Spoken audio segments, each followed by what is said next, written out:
Welcome back guys sa isa na namang video natin dito sa pinaka-boring na channel.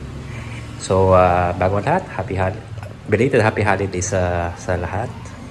So ito nga, very quick update lang to dito sa unit natin na nakaraan, itong ating Euromotor Danhari 175.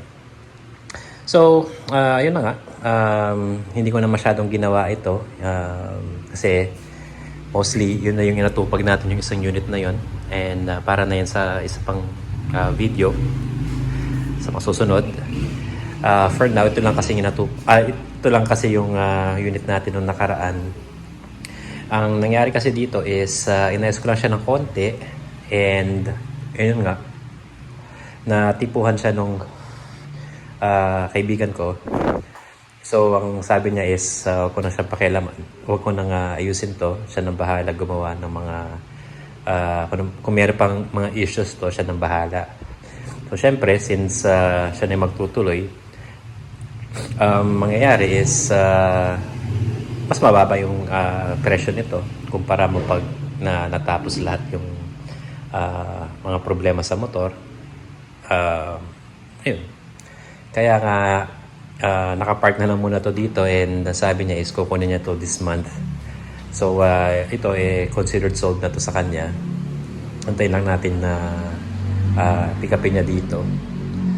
So yun na nga, quick update lang dito sa unit na to kasi nakapag-upload ako ng isang video lang para dito and hindi na nagkaroon ng kasunod. So ito nga, isang quick update lang para lang makulose natin itong isang unit na to. So sa mga susunod na araw, i-upload ko yung isang unit natin doon na pinagkakabalahan sa ngayon.